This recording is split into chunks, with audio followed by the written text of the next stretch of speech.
I was asked to talk to you about how to win in business. I think it's a good subject for you to think about because I believe business in America is in a crisis situation today. All you have to do is read the paper and every month see our trade deficit, and it's just a very depressing situation. And to speak to you about how to win in business, there's a lot of obvious things I could talk about. You first have to find a need. You've got to fill a need for a consumer out there. You've got to have a market. You've got to have somebody to sell your product or your service to. You've got to, if you really want to get big and win big, you've got to have a uniqueness. There's got to be something a little bit different from you than all of the competition out there. But by far the most important thing you've got to have to win in business in these United States today is a very unique kind of mental toughness. I believe the difference in winning and losing in the free enterprise system is so small, it's almost too scary to talk about. You can do 99% of the things right in business, and yet if you don't possess what I call that winning edge, that mental toughness, folks, it's impossible to win. I believe the thinking in corporate America has been screwed up over these last 20 or 25 years, and I believe this screwed up kind of thinking started in our big liberal universities today. I believe a college degree in business from most universities today is not worth the paper it's written on. I just had a son graduate from the University of Georgia a few months ago. The reason I think that is because most of these professors in most of these universities today haven't got enough common sense to get in out of the rain. They don't have any idea what it takes to win out there in the real world. They deal in a bunch of theory. These people have tried to fill up corporate America with this kind of thinking. These are the special people. If you're born rich, if you're born on the right side of the track, they rule you, the privileged class in America. If you're born poor from an average, ordinary background like I came from, they say you're supposed to give up all your big dreams and all your big ambitions and all your big hopes. If you have a high IQ, they rule you brilliant. If you have an average IQ like me, they say you ought to drive a truck or be a janitor. Well, bull. That ain't the way. That ain't the way it is, and that ain't the way it ever was. They ain't nobody ever designed a test, nor will they design a test that can measure the heart of a man or woman. The things that are unique to winning in business in America today are not outside artificial things like IQs, college board scores, college degrees, and stuff like that. The key to winning in these United States is what's inside a person. It's your integrity. It's your people abilities. It's your character. I believe in developing this winning edge. I've got 10 or 12 points that I won't be able to go over with you tonight, but let me just give you a flavor of what I think you got to do to succeed in these United States. Number one, you got to get excited. Folks, I don't believe anybody will ever tell you anything more important than this in winning in these United States. 90+% of winning in anything you try to do in America today, you got to be excited. People in America won't follow or believe in a negative, dull, disillusioned, frustrated, dadgum crybaby. People want people that are positive and excited and enthusiastic and tough. The greatest definition I ever heard, I thought about this 10 million times when I wanted to quit along the way of a winner.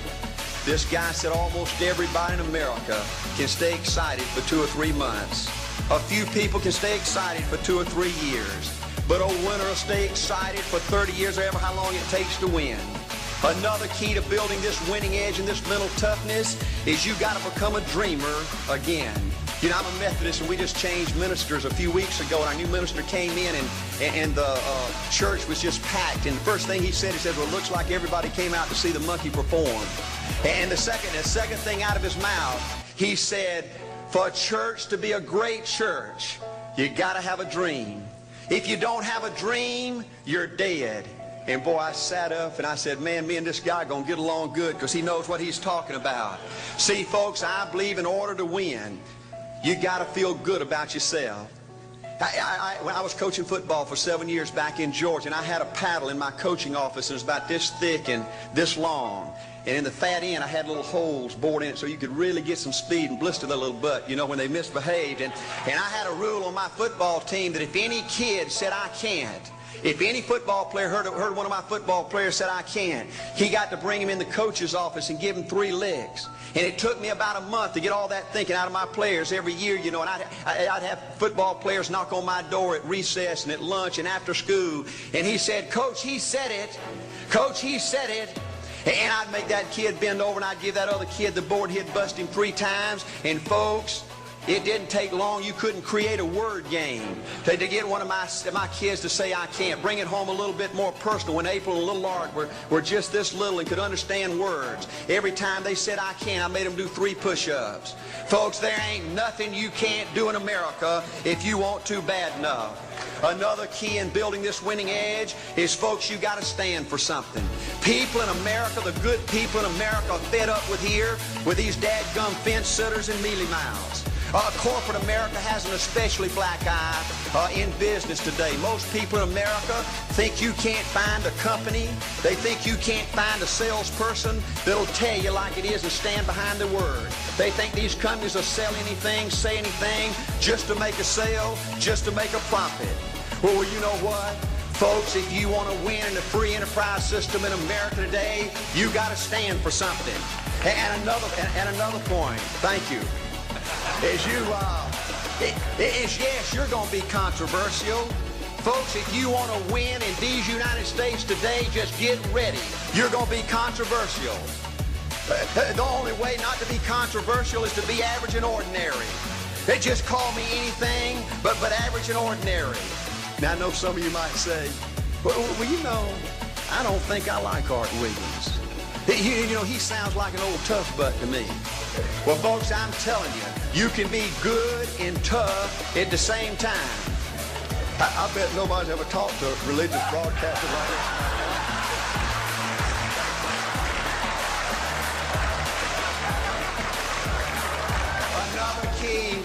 Another key to developing this winning attitude that'll give you a chance to do something great in American business is, folks, you've got to make a total commitment to what you're about. Do you know the American people have lost their toughness? They've lost their ability to make a commitment.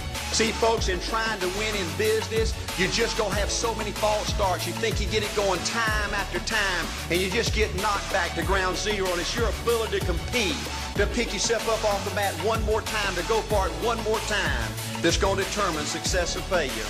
You know, we've got a divorce rate in America some 50% right now. You know, it just seems like the people that go in business today, they have an attitude, well, I'm gonna stick my toe in it. If I start making all this money, get all these promotions, then I'll see this thing through. Well, folks, that's not the way it works. The first step to winning in business in America today is you've got to make a total commitment. Total commitment gives you that little extra ounce of courage you need to fight back through the tough times. Winning in business demands the same kind of commitment that winning in marriage demands. You know, I fell in love with my wife in the 2nd grade. Only girlfriend I ever had. We ran off and got married our freshman year, had both of our children before we left college. We're true business partners. In marriage, we go everywhere together. I spend more time with her, been married to her 26 years, now I got 2 grandbabies, love her more today than I ever have. But I don't like her all the time. There's a bunch of times every day that I don't like her. You know, I'm a nut about brushing my teeth. You know, if I can get the toothbrush, I'll brush my teeth 4, 5, 6 times a day. And Angela's always forgetting everything, you know. And she always leaves the cap off the toothpaste, you know. And when I go in there to brush my teeth, the cap's off. It's got that hard little crust around the edge. You know, it just burns me more than I can tell you, you know. And I get on Angela's nerves about a lot of things. You know, we were having dinner last week, and every time we get through, Angela kicks me under the table, you know, and gets me back in my room and says, Art, you ain't got no class. You know, I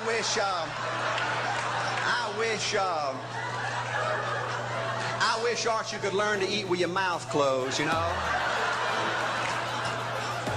But see, folks, if you want to win in business, everything's not going to work out like you want it to, but you got to be committed. I want to have great kids. I want to have a wonderful relationship. I want to have tremendous grandbabies. Another key in building this winning edge in business is you've got to learn to treat people good.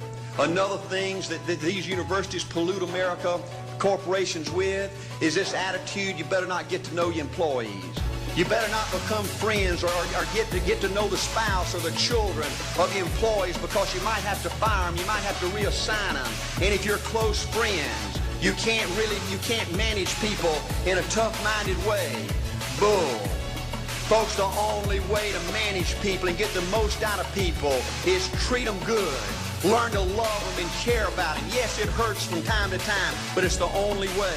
You know, everybody you work with in business, you got to look at them and pretend there's a flashing sign on their chest. And everybody's asking you, make me feel special. Make me feel important. Say something good to me. I want to be somebody. Another key of winning in business in America today is, folks, you got to establish the right kind of priority. First company I went with 15 years ago was ITT. When I was out there struggling, dying every day, wanting to quit and go back in coaching 1,000 times. My first heroes in this business were vice presidents at ITT making $40,000 or $50,000 a year. And I said, man, if I could ever get to be that kind of person, it'd be a dream come true. I couldn't want any more out of life. A few years later, I earned the right to get promotions to that level and found so many of my heroes in business, their personal lives were a disaster. They were alcoholics and divorced 3 and 4 and 5 times. I just read an article by the author of In Search of Excellence, and I saw where he says, I can't find evidence of any successful business person in America that's not tunnel vision, that just doesn't give everything to business. Folks, I said back then, 15 years ago, that if that's the price you've got to pay to win in business, it's not worth it. 15 years later, a multi-millionaire. Folks, I can stand and preach to you that you can't separate your personal life from your business life. God's got to come first. Your family's got to come second. And business has got to come third. And I believe if you have a lousy spiritual life and a lousy personal life, long range, it's going to be devastating to your business. Another thing in building this winning attitude.